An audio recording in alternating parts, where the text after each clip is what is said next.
Damos gracias al Padre, en el nombre de Yeshua, Shabbat Shalom para todos. Bueno, estamos en esta para allá. ¿Mi Torah dónde fue para allá? ¿Alguien tiene mi Torah? Bueno, no importa, Belén, no, para que no pase. Deja. Vamos a un punto, en el capítulo 44, hermanos, situación, contexto de este momento, de este episodio, de esto que pasó, esta novela, de esta historia. Eh, Yosef ya está, ¿cómo se dice? Está en Egipto, ya se encuentra en Egipto, gracias hermana, gracias amada.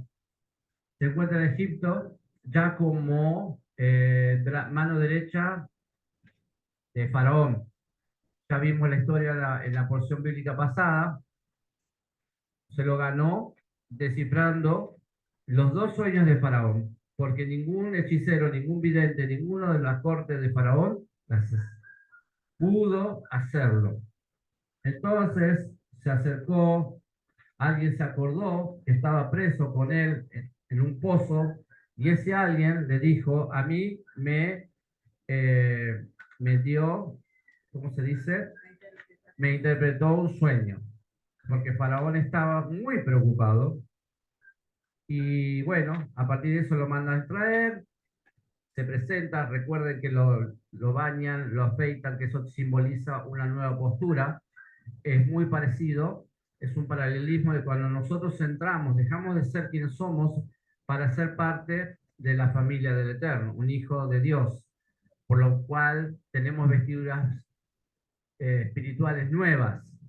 Somos pasados por agua, ¿sí? La Tevilá, tenemos vestiduras nuevas y estamos en un estatus nuevo. ¿Qué quiere decir estatus? Una situación distinta. Ya no somos espirituales, ya no debemos ser espiritualmente lo mismo que éramos antes. Y aquí, como él toma el lugar de un sacerdote, sus vestiduras eran sacerdotales. De la misma manera que las vestiduras, dice la Biblia, que nosotros tenemos vestiduras sacerdotales. Porque dice segunda de Pedro, capítulo 1, si no me equivoco, primera de Pedro, capítulo 2, 9 al 10, dice que nosotros somos nación santa, pueblo adquirido por Dios y real sacerdocio. Y nuestro sacerdocio no es el levita, sino nuestro sacerdocio viene de Melquisedec, dado por Yeshua mismo, porque Yeshua, conocido como Jesús en el mundo cristiano, es el sumo sacerdote. Algunos dirán sumo sacerdote porque en ese momento no había templo, pero ya él impuso un nuevo sacerdocio. Por lo tanto, nosotros en el libro, vamos a decir así, más llamado Nuevo Testamento, ya se nos dice a todos los que creemos en Yeshua que somos una nación santa. Y eso grábenselo, ya no somos individuales, somos una nación, parte de una nación santa, un pueblo adquirido. ¿Qué quiere decir? Un pueblo comprado por Dios, y nos transforma, nos pone como un real sacerdocio. Y eso somos todos nosotros. Por eso lo que faltó para muchos creyentes completar su entendimiento es que tienen una responsabilidad delante de Dios y ante el mundo. Ser hacedores de la palabra, no solamente oidores. ¿Y cómo se comporta un sacerdote? Un sacerdote es el que intercede ante Dios por alguien. Un sacerdote es el que, el que hace el sacrificio por Dios hacia todo el servicio. Bueno, en nuestra vida tiene que ser eso, porque ya lo leímos. Por eso estoy haciendo énfasis. Mal llamado Nuevo Testamento está esta escritura. De una u otra forma lo pudieron haber escuchado, lo pudieron haber leído. Eso es lo que nos da un estatus, un lugar distinto espiritual. Por eso no podemos ser iguales que antes. No podemos hablar igual que antes, no podemos obrar igual que antes, no podemos resolver los problemas igual que antes. Debemos ser como nuevas criaturas. Si nosotros no hacemos nada de eso, nuestro nuevo nacimiento está en tela de juicio, está dudoso. Si realmente no pasa eso en nuestra vida, ¿por qué no nacimos? Ahora, volviendo a esto, capítulo 44, versículos 31 en adelante, ahí vamos a ver, dice, hay alguien que habla ahí, porque yo, tu siervo, me hice responsable del muchacho por mi padre. ¿Quién habla? Y es Judá, Judá. El hermano que estaba a cargo, ¿sí? Los hermanos de Joseph, que hasta ese momento no se había dado a conocer, eh, él le dijo al padre, ¿por qué? Porque Joseph había enviado a traer a Benjamín. ¿Por qué? Porque la profecía, se tenía que cumplir la profecía del sueño que él había tenido cuando tenía 17 años y le dijo a los hermanos, que los hermanos por lo que dijo, no lo tenía que haber dicho, casi lo asesinan. Que él iba a estar parado delante de ellos y que los 11 se iban a inclinar delante de él. Pasó tiempo y esto se cumplió. Aquí ya Joseph, parado como un regidor, como un principal de Egipto, recibe a sus hermanos que venían, ¿por qué? Por la hambruna que había en Israel, vamos a decir, en el pueblo eterno, que estaban todavía morando por ahí, y en toda la tierra. Entonces tuvieron que bajar a Egipto, como cualquier nación, a comprar alimento. Y en este momento, ¿qué pasa? Se estaba cumpliendo el por qué Joseph tenía que pasar por todas las tribulaciones que pasó, porque iba a suceder esto. Entonces le dice, esto es una conversación entre Judá y Joseph. Dice, Judá, si no te lo traigo al joven, que lleve yo la culpa delante de mi padre para siempre. Y Judá se puso como fiador, en hebreo la palabra es arab. Esto significó que estaba dispuesto a sufrir el lugar del hermano. ¿Por qué? Porque su papá no quería que se vaya su hijo. Ya se había muerto, ¿quién para él? Joseph, su hijo preferido. Uno de los hijos de la esposa más amada de él. Benjamín para otros, era el otro hijo que le quedaba. ¿Y qué tenía miedo Jacob, el papá? Que lo pierdan, perderlo. Entonces Judá se pone como fiador y le dice, se puso como fiador, esto significa que está dispuesto a sufrir en lugar del hermano. Otra vez vemos aquí cómo Judá es como ancestro del Mesías, de una manera profética, expresa con su actitud lo que el Mesías iba a hacer en su primera venida. Estaba dispuesto a llevar la culpa para siempre para salvar a su hermano. Cuando Yohanan vio el cordero, Yohanan el inmersor, o sea, Juan el Bautista, vio el cordero. ¿Quién es el cordero? Yeshua, Jesús, lo ve de lejos, dice, Yohanan vio el cordero, pero en el cielo, y lo vio como inmolado.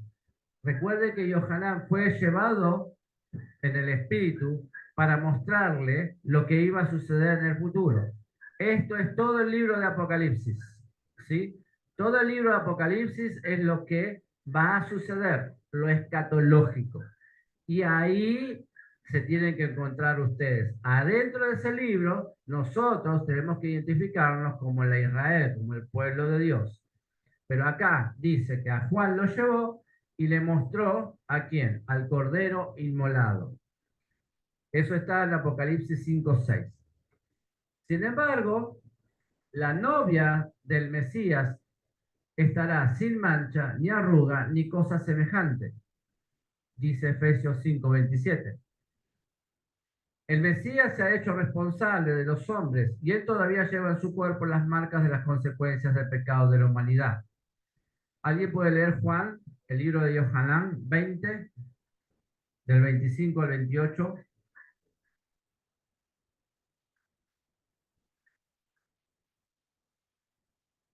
Juan 20, del 25 al 28.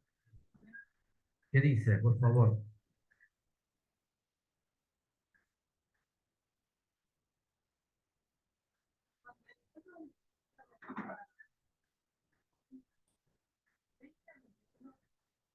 Capítulo 20 de Yohanan, 25 al 28.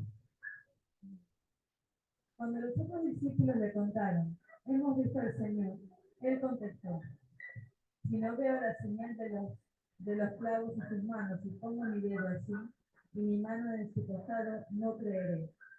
8 días después, estaban otra vez sus discípulos dentro, y con ellos Tomás. Aunque las puertas estaban cerradas, vino Yeshua, se puso en medio y dijo, pasa a vosotros. Luego dijo a Tomás, pon tu dedo aquí y mira mis manos. Acerca tu mano y ponla en mi costado. Y no seas incrédulo, sino creyente. Entonces Tomás exclamó, Señor mío y Dios mío. Amén. Toma, se llama Toma, y cuando dice pasa a vosotros es Shalom Alejem. Así saludó Yeshua. Por eso ustedes cuando escuchen Shalom Alejem, quiere decir pasa a vosotros. En el contexto, en el verdadero contexto de la escritura, ¿sí? Es importante por eso conocer esa palabra. Bueno, ¿qué pasó ahí? El Señor había llevado consigo las marcas de, por la paga de nuestro pecado. Aún tenían las marcas, ¿sí? Y eso debemos saber, que el Señor murió, fue sacrificado, Él se entregó por causa de nuestros pecados. Bueno, versículo 33 de Génesis 44. Seguimos ahí. Dice, ahora pues te ruego que quede este tu siervo como esclavo, mi señor, en lugar del muchacho, y que el muchacho suba con sus hermanos. Es el mismo Judá que le dice a José, te ruego, señor, que quede yo y no el hermano de él. Bueno, acá, Yehudá o Judá implica o habla de ser fiador. ¿Qué es un fiador? Bien, implica llevar la responsabilidad hasta la última consecuencia. Yehudá fue fiel a su promesa a su padre. Ahora ha mostrado no solamente arrepentimiento, sino que está dispuesto a hacer un tikkun, rectificación, está dispuesto a hacer una rectificación por lo que hizo con su hermano Yosef. ¿Qué sucede acá? Vuelvo a la historia. Judá era uno de los hermanos que quisieron matar a Yosef. Y ahora se vuelve a repetir la historia, pero Yosef está enfrente de ellos, no lo conocen, no se acuerdan, porque Yosef está vestido de egipcio, habla de egipcio en la lengua de ellos, y está como urgente. Jamás se hubiese imaginado que su hermano era el que estaba enfrente de ellos. Pero ¿cuál era el arrepentimiento que tenía Judá con respecto a Benjamín? Que ya había sucedido, que ya le había hecho eso a Yosef. Todavía tenían eso en el corazón. Entonces, en lugar de entregar al hijo de Rachel, que su padre amaba, se puso en su lugar. Eso hizo Judá. Así Yosef supo que se había arrepentido. Por esa acción, Yosef se da cuenta que su hermano Judá estaba arrepentido en lo que había hecho antes. Ahora, si no hay una disposición de rectificar los errores cometidos y, en el caso de ser posible, restituir el daño, no ha habido arrepentimiento en la persona. La Torá nos enseña que cuando nosotros dañamos a alguien, tenemos que hacer tikkun, rectificar el daño. ¿Sí? No me voy a poner a leer toda esa parte, pero está en la Escritura, está en la Biblia. Cuando nosotros dañamos a una persona, no alcanza con decirle perdón. Tenemos que llevar una ofrenda a Shelamim, se llama una ofrenda de paz. Es decirle perdón, pero con algo, con un regalo que a nosotros nos tiene que costar mucho. De la forma que nosotros podemos demostrar que realmente estamos arrepentidos. ¿Por qué? Porque las palabras no alcanzan. En la escritura dice el Señor que cuando uno mata el animal de otro, lo tiene que restituir. No le puedo decir, perdóname, lo hice sin querer. No alcanza. ¿Qué tiene que hacer? Traer un animal y restituir el que mató. O traer el dinero equivalente al dinero que costó el animal o que cuesta el animal. Todo eso está en la Biblia. Por eso aquellos que no dan al Señor, bueno, imagínense todo lo que tienen que devolver, no les va a alcanzar. O sea, están menos 10, menos 10, menos 10, menos 10, siempre están menos 10. ¿Por qué? Porque la ley del Señor, lo que enseña el Señor, la ley de la vida, es que todo daño que nosotros hagamos tenemos que restituirlo. Entonces acá la cuestión estaba, y Judá no pudo restituir hasta ese momento con su hermano, pedirle perdón y hacer tikkun nefesh, sanar su alma, porque lo creía muerto. Entonces, cuando él se acuerda de esta situación y dice, no va a pasar de nuevo con mi hermano, yo me voy a poner como fiador de él. Que me pase a mí lo que me tenga que pasar, pero yo voy a dar la vida por quién, por mi hermano. ¿Sí? ¿Y a qué les hace acordar eso? Yo voy a dar la vida por mi hermano. ¿Qué dijo él? Que el amigo verdadero da la vida por él. ¿Sí? Porque en un momento Yeshua dice, vosotros ya no sois mis hermanos, son ¿qué? Mis amigos. Él nos cambia, nos da una categoría distinta. ¿Vieron? O sea, se vuelve a repetir, antes de Yeshua, antes del Señor, pasó esto. Bien, entonces, ¿qué hablamos acá? De un arrepentimiento. Debe haber arrepentimiento en nuestras acciones. Si nosotros tenemos una cuenta pendiente, tenemos que ir a hacer rectificación. Ya hablamos el otro día, que algunas enfermedades que vienen a nuestra vida es por causa de cosas que nosotros no cerramos, no rectificamos, no pedimos perdón, no fuimos a pedir, a ordenar una discusión o una relación con alguien. No podemos dejar cabos sueltos. Y si nosotros rompimos algo por ahí, tenemos que hacer rectificación. Veo que la gente tiene la costumbre de pasar por las casas y le rompe la planta a la gente. Ya me voy a llevar una flor. ¿Por qué se tiene que llevar una flor si la planta de quién es? Vieron que lo toman como algo normal. Pasan por ahí y si está la naranja, está la mandarina, qué sé yo, ¡pum! ¿Qué es eso? Son cosas que parece que no son, no hacen daño a nadie, pero son acciones que no son correctas en el mundo espiritual, porque eso también nos llevan a hacer otras cosas. Ya estando eso dentro nuestro, también nos impulsa a hacer otras cosas. Vamos subiendo de nivel. Total, no pasa nada. ¿Quién te va a mirar? ¿Quién sabe? ¿No? Entonces, si hay arrepentimiento verdadero, también hay un deseo de ¿qué? De rectificar. Lucas 19, 8 al 9. A ver si se acuerdan la historia de Sakai. Sakai es Saqueo. Lucas 19. ¿Quién era Saqueo mientras están buscando?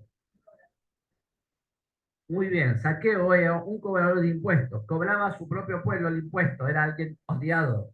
Era un prestamista. Era alguien que daba dinero y era que usurero. Te prestaba 10 y te cobraba 100. Era un usurero. ¿Qué dice entonces?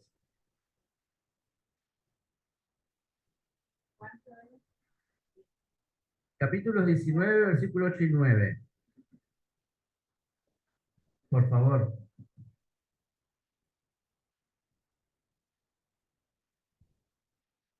Entonces Zaqueo, puesto en pie, dijo al Señor, he aquí, Señor, la mitad de mis bienes doy a los pobres, y si en algo he defraudado a alguno, se lo devuelvo cuadruplicado. Y Yeshua le dijo, hoy ha venido la salvación a esta casa, por cuanto él también es hijo de Abraham. Amén. ¿Por qué hizo esto Saqueo, amada? Porque él entendió que tenía que Pero ¿cuándo lo entendió? Y que por verle la cara no lo entendió. no, él, bueno, ya sabía la Torah, pero encontró que Yeshua la Torah. Ok. Estamos hablando que, gente, todo lo que leemos en la Biblia está dirigido a un pueblo que conocía la Escritura. Todo. Ahí el gran error de cómo nosotros fuimos llevados o enseñados, mal, queriendo o no queriendo, enseñando un texto, ¿sí? Creyendo que las personas, esas eran igual que nosotros. No, ellos conocían la escritura, ellos conocían a Yahweh. Lo que pasa es que estaban haciendo otra cosa.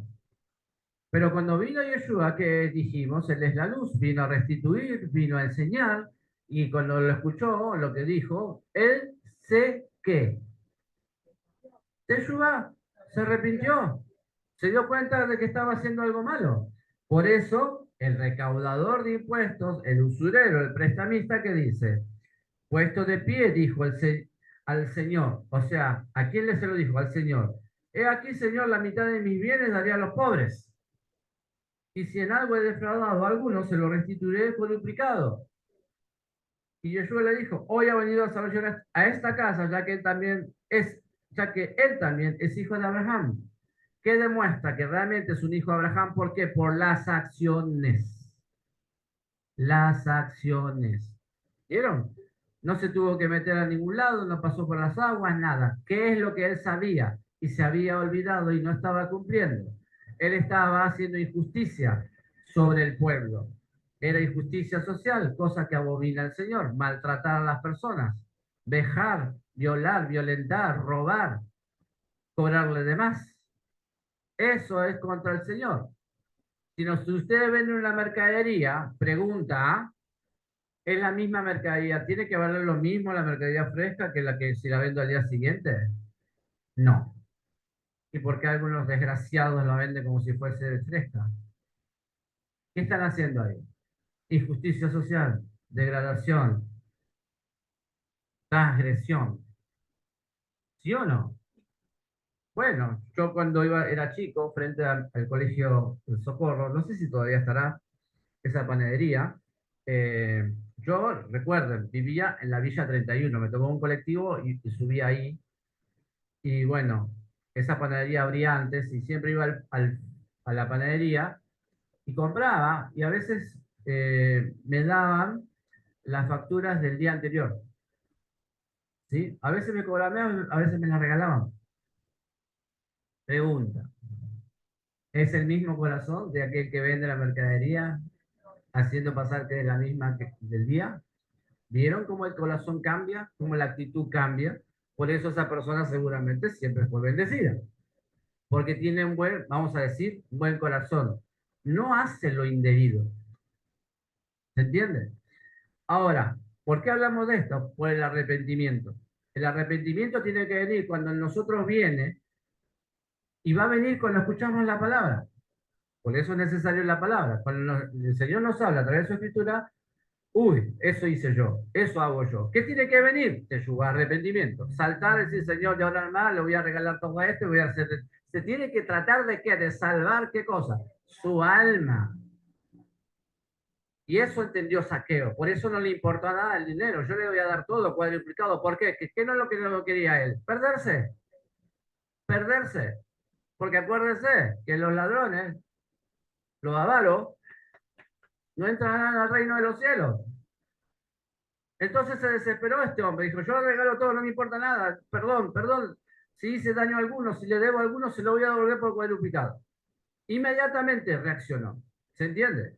Lo mismo que Judá, y Judá inmediatamente, cuando ve la situación, se arrepiente en ese momento de lo que había hecho a su hermano. Y eso percibió José, Dios. Entonces, la salvación había venido a la casa de Saqueo. Hubo evidencias claras del arrepentimiento de sus pecados. Lo mismo vemos en la vida de Judá. Ya no volverá a defraudar a quién? A su padre, porque le mintió a su padre. No solamente atentó contra su hermano, sino que le mintió a su padre descaradamente por años. Y dice, ¿cómo puede ser una persona que haga esto? Sí, ustedes pueden estar durmiendo con alguien así. Están comiendo con alguien así. Hablamos al principio de lo que dice el espíritu navideño, qué sé yo, que no saben nada de lo que está sucediendo. Realmente Yeshua no nació en esta fecha. Pero ¿qué es lo que esconden? ¿Qué es lo que no hacen? No hacen tikkun nefesh. No hacen rectificación del alma. Se sientan como si nada hubiese pasado. Habiendo hecho daño, habiendo dejado gente atrás llorando, habiendo dejado gente atrás lastimada, no tienen que remordimiento ni arrepentimiento. Hoy nos olvidamos de todo esto, hoy pasó esto. No pasó nada. Para Dios no pasa nada. Creo que ya somos un poquito crecidos para entender que ya no nos engañemos a nosotros mismos. ¿No? Para Dios no pasa nada. Si no arreglamos las cosas, eso queda en nuestra, ¿cómo se dice? Una causa que está en nuestra cuenta, en el legajo. ¿Sí? Entonces, ya no dejará que su hermano sea esclavo en Egipto. Lo hizo una vez, pero esta vez no, porque había arrepentimiento en su corazón. ¡Wow! ¡Qué maravilloso! Entonces, acá que encontramos, ¿De qué estamos hablando? Otra vez de lo que es nosotros liberación. ¿Cómo liberamos nosotros de nuestra angustia? Nosotros podemos estar sufriendo angustia en nuestro cuerpo, en nuestros huesos, en nuestra vida. En nuestra vida, para algunos, qué sé yo, dicen, ay Señor, ¿por qué tengo que sufrir tanto? Porque no has hecho rectificación, no te has arrepentido realmente de tus pecados.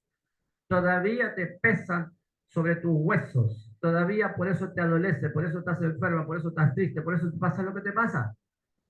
O sea, perder la salvación, dejar, dañar a alguien, mentirle a alguien, traicionar a alguien.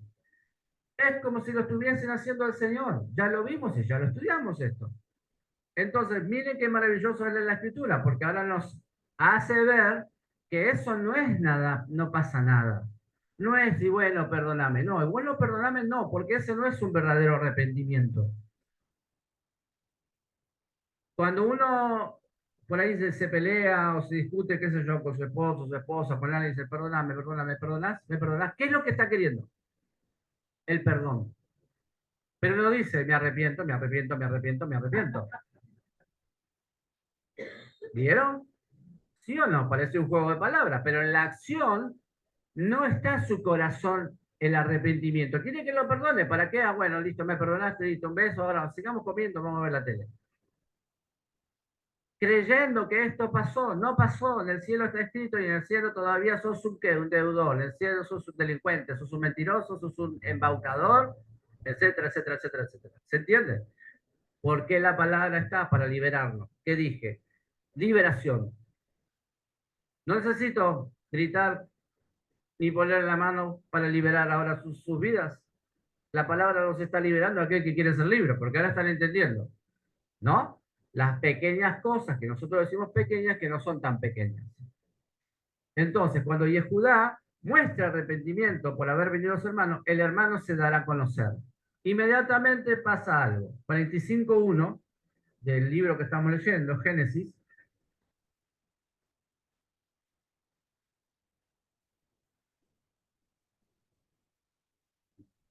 dice, Joseph no pudo contentarse delante de todos los que estaban junto a él y exclamó, hacer salir a todos a mi lado. ¿Quiénes eran los que estaban alrededor de él?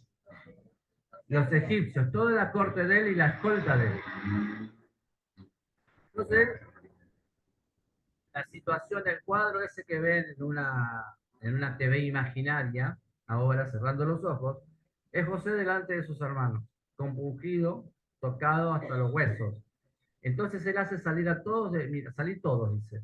Y no había nadie con él cuando Joseph se dio a conocer a sus hermanos. Ya se había visto el arrepentimiento de Judá. Ya se había logrado el propósito del trato duro. En ese momento Joseph ya no necesita tratarle más con dureza.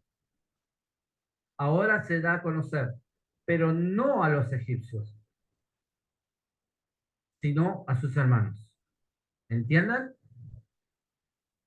De la misma manera, el Mesías no fue manifestado al mundo después de su resurrección, sino a quienes.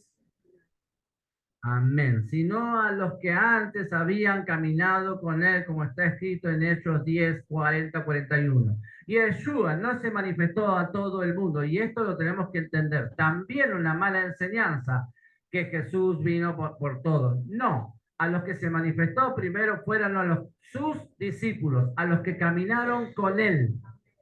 A los que caminaron con él. Lo vuelvo a repetir, a los que caminaron con él se mostró resucitado, no a los que no caminaron con él. Ahora, si se iluminaron, ¿qué va a pasar en el futuro? ¿A quién se va a manifestar? ¿A quién va a buscar? A los que caminaron con él. No va a venir a buscar a todos. ¿Entienden? Entonces, en un hecho acá vemos que cuando Él resucita, no va y abraza a todo el mundo. No, va a los que caminaron con Él. ¿Qué dice Hechos 10, 40 y 41? A este Dios le resucitó al tercer día e hizo que se manifestara. No a todo el pueblo, sino a los testigos que fueron escogidos de antemano. ¿Por quién? por Dios. Es decir, a nosotros que comimos y bebimos con Él después que resucitó de los muertos. Amén. Nosotros, cuando obedecemos al Señor, cuando andamos en sus caminos, por eso festejamos este día, por eso nos congregamos este día, porque Él dijo que es este día donde Él se iba a presentar. Un primer día, segundo día, tercer día, cuarto día, quinto día, sexto día, Shabbat. Ese es el día de santa convocatoria, guardar reposo, guardar mi palabra, estar todos aquí, porque yo les voy a hablar y me van a hacer servicio a mí, me van a adorar a mí y me van a escuchar a mí. Amén. ¿Quiénes hacen eso? Los que caminan con Él. Entonces, ¿a quién va a venir a buscar? A los que caminan con Él, a los que guardan y cumplen su palabra. ¿Está claro? Háganse una remera, porque no se olviden. Ah, Dios es bueno. Sí, pero no confundas.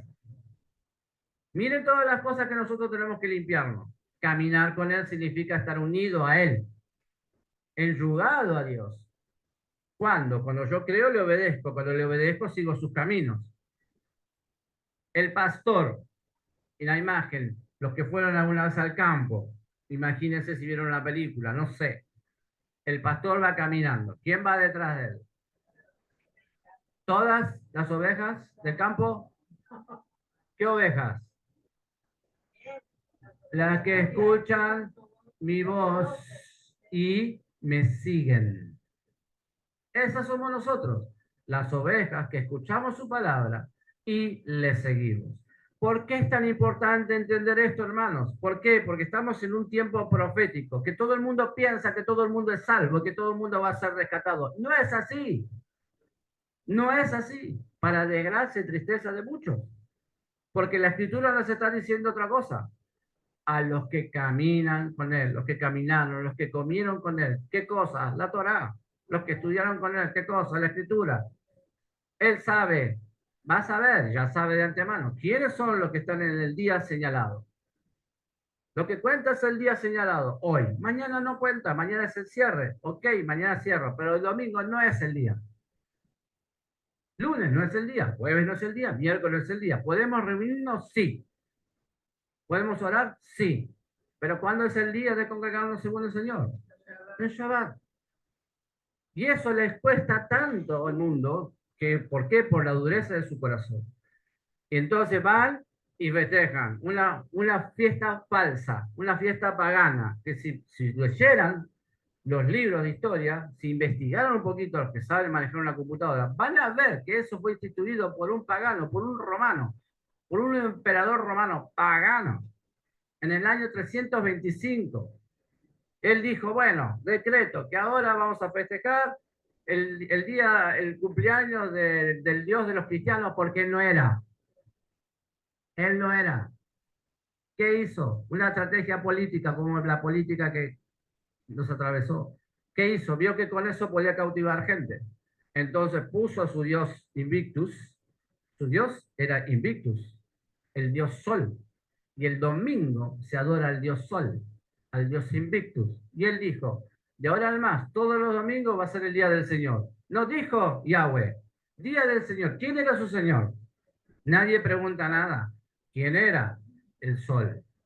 Por eso cuando ustedes van a una iglesia católica, yo he ido mucho tiempo, van a ver en el atrio algo ahí que tiene un redondel y muchos rayos. Van a ver en las ventanas siempre el sol. Cuando nosotros dibujábamos los santos, hacíamos el catequesis, todos los que tenían la aureola, ¿no? ¿Se acuerdan? Esa es la figura del sol sobre ellos. Brujería, paganismo. ¿Entienden? Hasta el día de hoy esta mentira sigue vigente. Entonces, ¿a quién va a venir Yeshua cuando venga a buscar? A los que caminaron con él, a los que entendieron su palabra, la siguieron y la cumplieron. Perfectos no, ya les dije, por la duda que pueda haber alguno, pero yo no soy perfecto. No busca perfectos, busca hijos, buscan adoradores que le adoran en espíritu y en verdad, que pongan su vida, ¿sí? Que estén el día que tienen que estar. Que no digan, lleguen a cualquier lado tarde, no a las cosas del Señor. Lleguen a cualquier, débanle a cualquiera si quiere, pero no le debas a Dios.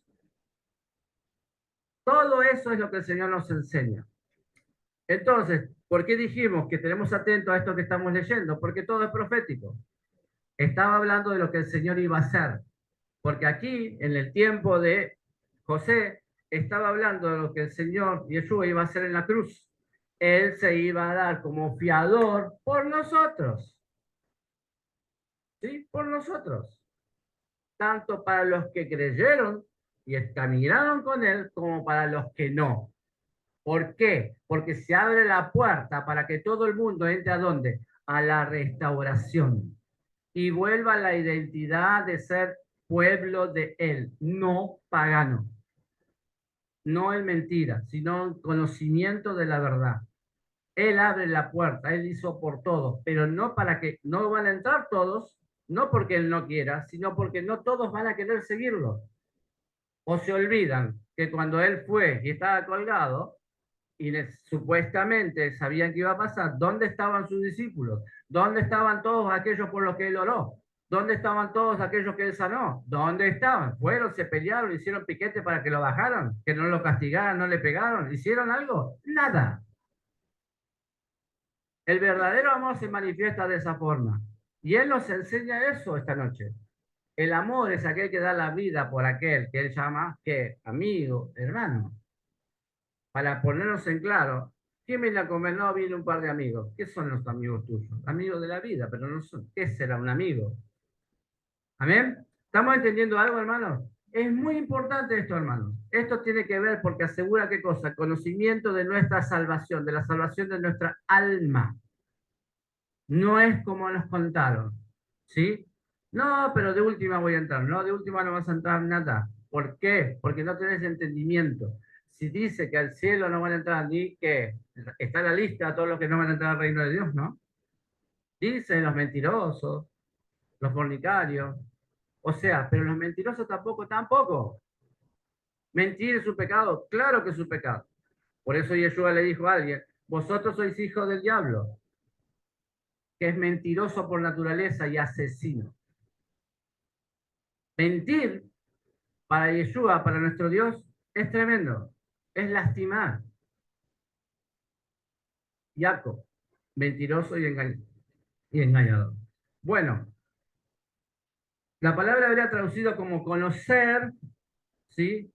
Dice hitbada y viene de la raíz yadá. Esta palabra se usa en las escrituras también como una referencia a tener relaciones íntimas, conocer. Joseph le pide que se acerquen a él. Podría haber dicho solamente que se acercaran, pero la palabra elai es hasta mí, que ya ha sido añadida. Implica un acercamiento casi palpable. La conclusión que hace Rashi, un comentarista bíblico de esto es que Joseph les enseñó su circuncisión. ¿Cómo iban a verificar que Joseph era? ¿Qué tenía que mostrarle? Entonces, ¿qué le dice? ¿Por qué hace salir a todos los egipcios? Hace quedar a sus hermanos. Entonces, cuando él hacer que se vengan hacia mí, él le muestra su circuncisión. Era la señal del pacto que hizo con Abraham. El pueblo tenía hasta ese momento. Amén. ¿Estamos entendiendo lo que pasó ahí? Entonces ahí, bueno, ok, era él. Entonces, dice, la palabra ya se hace conocer. Ahí lo conocieron. Entonces, eso implica un acercamiento. Joseph no se dio a conocer hasta que los dos hermanos estuvieran juntos. Como hemos dicho antes, esto alude a que el Mesías no se va a dar a conocer en los últimos tiempos hasta que las 12 tribus estén involucradas. ¿Qué es lo que quiere decir esto? ¿Vieron el palo que está ahí? Es un palo. Ese es el cumplimiento de una profecía. No la tengo acá, pero ya la dijimos. Dice, dame un palo. Y le dice al profeta, en uno pone Judá y en el otro pone Efraín y un hilo. Esto es lo que tiene que pasar para que Yeshua venga. ¿Qué tiempo estamos viviendo nosotros? De la restauración. Y Judá está volviendo, muchos están volviendo a Israel. Nuestros hermanos de Judá, nuestros hermanos judíos están volviendo a Israel, para lo cual también tiene que aprender el idioma. Por eso hay muchas academias, o ulpan, como se le llama, para conocer el hebreo, porque tienen que ir a su tierra, pero no conocen el idioma.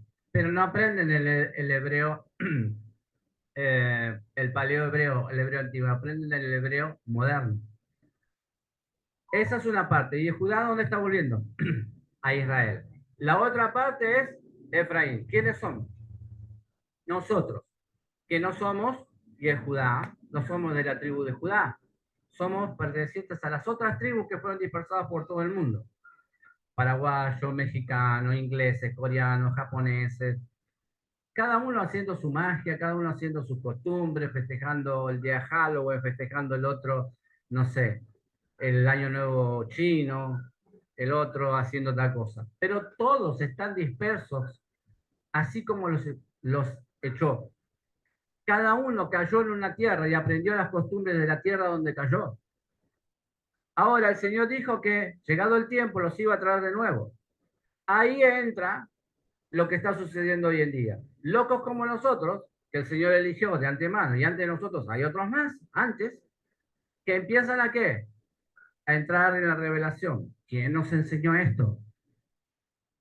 Si esto no lo podíamos aprender en donde estábamos congregados antes, porque no se conocía, porque no había revelación. Entonces se está cumpliendo, somos parte de la profecía que se está cumpliendo, levantando jóvenes, ¿sí? En los que ellos que él va a poner que sueños y profecías, levantando un remanente fiel, levantando una nueva generación. ¿Para qué? Para aprender esto y poder enseñar a los otros el nombre verdadero de Dios, que se ocultó, que se olvidó. Y las 10 tribus están volviendo, de donde sea. Y para ser nosotros parte de Israel, ¿qué tiene que suceder? Romanos 11, y cerramos acá. No tengo el texto acá, pero ahora lo voy a buscar, mientras tanto ustedes lo buscan.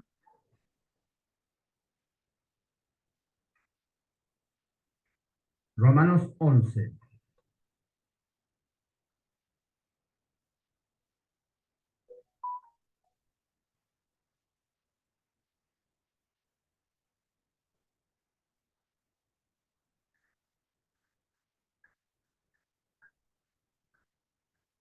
Dice así. Yo tengo como título El remanente de Israel. Repito, Israel no es la Israel del mapa. En ese tiempo no había la Israel del mapa. Está hablando del pueblo. Israel quiere decir pueblo de Dios. ¿Sí? Dice, en ese caso yo digo, no es que Yahweh repudió a su pueblo, Yahweh no lo permita, pues yo mismo soy hijo de Israel, de la cera de Abraham, o sea, de la descendencia de Abraham, de la tribu de Benjamín. ¿Quién está hablando? El apóstol Pablo. Versículo 2 dice, no ha repudiado a su pueblo, al cual escogió de antemano. Lo escogió de antemano. O no saben lo que el Tanaj dice de Eliá. El Tanaj es el mal llamado Antiguo Testamento. Él implora a Yahweh en contra de Israel diciendo, Yahweh, ellos han matado a tus profetas y derribado tus altares. Yo soy el único que ha quedado con vida. Y ahora me quieren matar a mí también. Pero ¿cuál es la respuesta de Yahweh? He apartado para mí 7,000 hombres que no han doblado rodillas delante de Baal. Quiere decir que no se han vuelto idólatras, que no se han vuelto con el mundo, que no se han contaminado con el mundo. Es de la misma manera en la época presente. Hay un remanente escogido por misericordia. Presten atención. En esta época presente hay un remanente escogido por misericordia. ¿En qué época? En la que estaba siendo hablado en este momento el contexto de la escritura. Sí, ahora sí, repite, es por misericordia, es correspondientemente, no basado en obras legalistas, o sea, Torah sin Mashiach. ¿Sí? ¿Qué es un legalista? Torah sin Mashiach. ¿Está? Si fuera de otra manera, la misericordia ya no sería misericordia.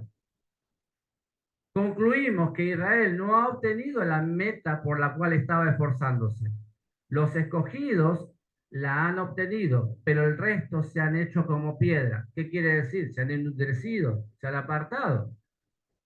Igual que lo dice en el Tanaj, otra vez, en el mal llamado Antiguo Testamento. Yahweh les ha dado un rúa, un espíritu de letargo, ojos que no ven, oídos que no oyen, hasta el día de hoy.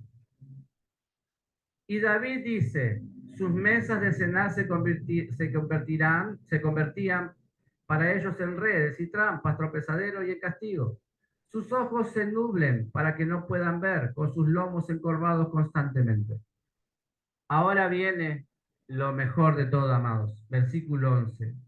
Acá dice la salvación de los gentiles. ¿Qué éramos nosotros? Gentiles. ¿Qué es un gentil? Un pagano. Alguien que no cree en Dios, no guarda sus mandamientos. ¿Sí?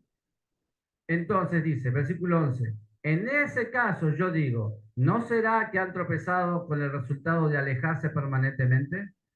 Yahweh no lo permita, por el contrario, es por medio de su tropiezo que la salvación ha venido a los gentiles para provocarlos a celos. No es que el Señor dejó de lado a Israel, sino que tropezó Israel. Él hizo tropezar a Israel para que entráramos nosotros, los gentiles. Mejor dicho, nosotros parte de la tribu más los gentiles.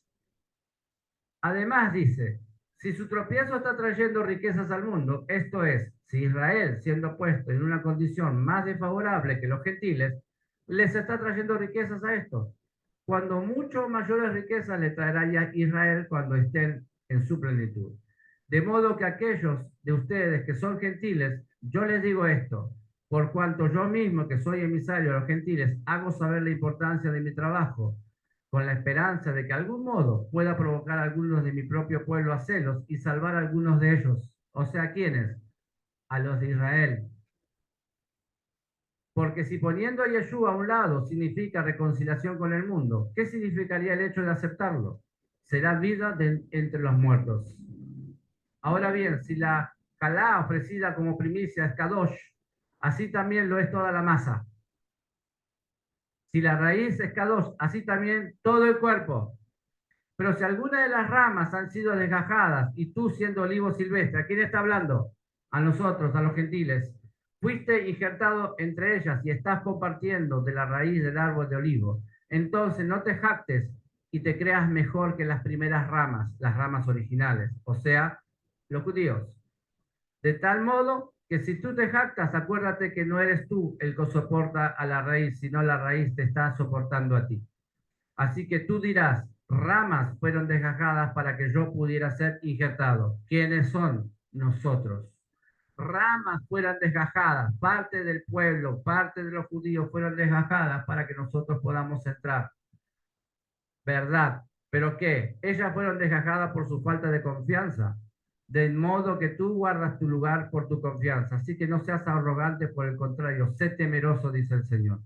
Porque si Yahweh no le perdonó la vida a las ramas naturales, tampoco a ti te lo va a perdonar. Nos está hablando a nosotros. Así que fíjate bien en la bondad y la severidad de Yahweh. Por un lado, severidad para los que cayeron. Pero por otro lado, la bondad de Yahweh hacia ti, con tal que te mantengas en esa bondad. De otra manera, tú también serás cortado. Amén. Romanos 11 está hablando de cómo nosotros podemos ser injertados en el olivo natural, que es Israel. Amén. Así que, amados, si sumamos Romanos 11, toda la escritura, más lo que hemos leído, leímos proféticamente lo que sucedió y lo que va a suceder. Entendiendo que nosotros somos quienes. El olivo silvestre, injertado en el olivo natural que es Israel. ¿Están entendiendo eso? ¿Entendieron esto? Es fundamental, hermanos. Más lo otro que tiene que ver con nuestra alma, con la salvación, la rectificación de nuestras acciones, creo que es un alimento bastante sustancioso para que nosotros nos vayamos a descansar en shalom, en paz, no sin antes meditar estas palabras, ¿no es cierto? Y orando. Baruch Hashem, bendito sea el Señor, un aplauso para nuestro Padre, alaba Kadosh. Para los que nos están viendo, que verán más tarde, Shabbat Shalom para todos, el Eterno los bendiga. y seguramente nos vamos a encontrar en el siguiente estudio de la bendita Torá en este Shabbat. Shalom para todos.